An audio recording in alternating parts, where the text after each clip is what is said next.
So, you know me, always thinking. Let's talk about Deuteronomy chapter 28. Well, I was reading the scripture and it said Lord in capital letters, Lord, which means the great mother is speaking, that she put the curses on her own children.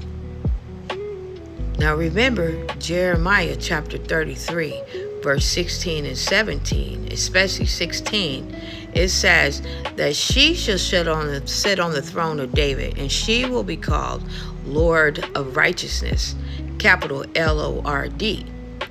See, in Deuteronomy 28, they wanted us to blame the divine creator, the great mother, or like some think, the Most High, as if they're the ones that did it, but they didn't.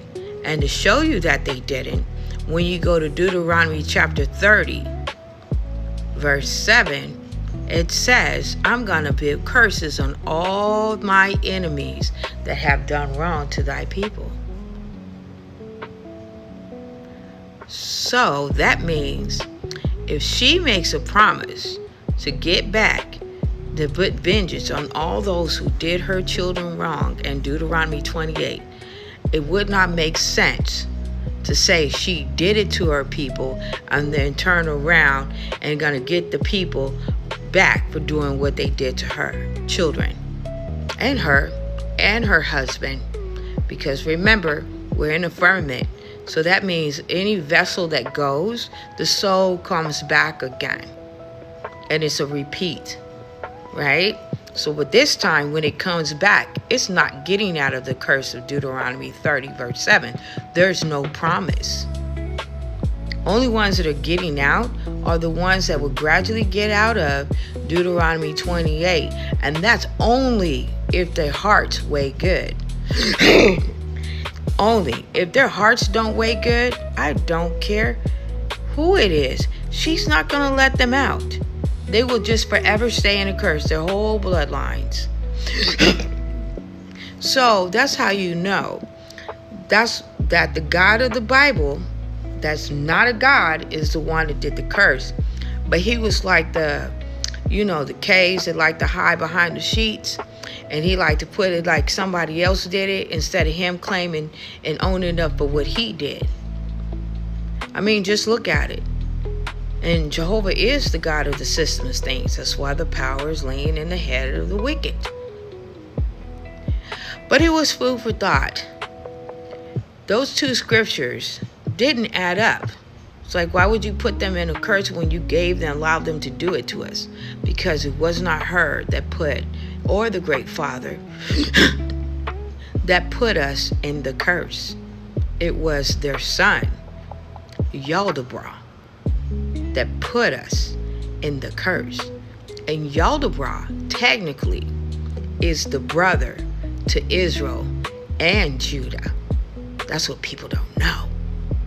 And he's not the brother to the Africans because he created them to go against Judah and Israel, which is Isis, the Ra, and the Elohims. So the Great Mother is also known as Tiamat, the Nagas, the big dragon. She's beautiful. And she was not wicked. So when they deemed her wicked, they did that because her son did not like his mother. He does not even like his father. He manipulated both of them. And then he bound them into a curse. Why? Easy. All you have to do is look at Isaiah chapter 14, verse 12, which I will read it to you. I got this big old Bible that I like, that I had came across that I had bought from somebody else. So let's go to the book of Isaiah, chapter 14. And this is the one. I found one of these old ones, right? So we're going to look at it. I'm just sitting, chilling on the floor, doing something different. So, Isaiah chapter 14. Isaiah 14. let's go to chapter 12, right? And it says, how art thou fallen? Now, I'm going to read it and then I'm going to explain it. It says, how art thou fallen down to the graves?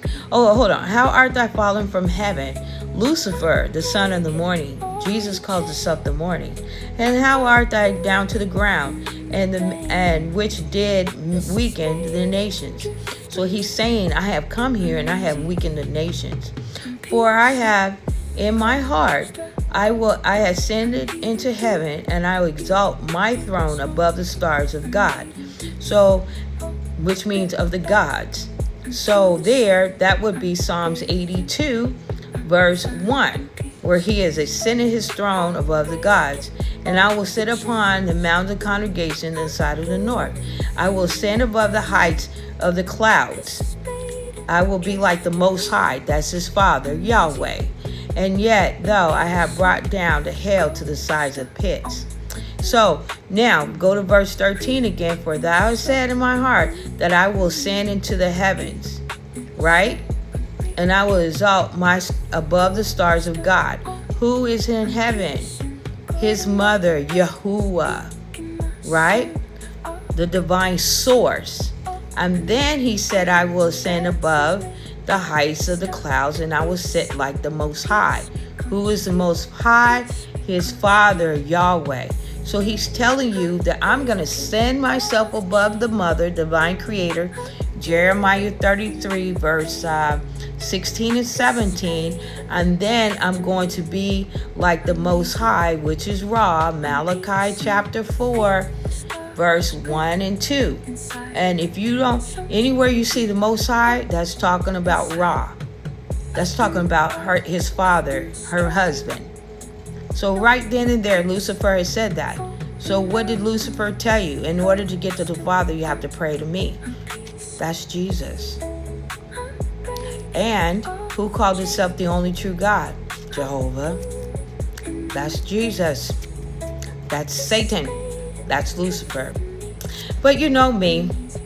I'll put the scriptures up. You go and read it. And save it. Like it. Share it. Make sure it gets out. Because they don't want you awakened. They want you to stay asleep. But let's put critical thinking, our thinking caps on, and let's look at it. So anyway, until then, you know me. Always thinking. Take care.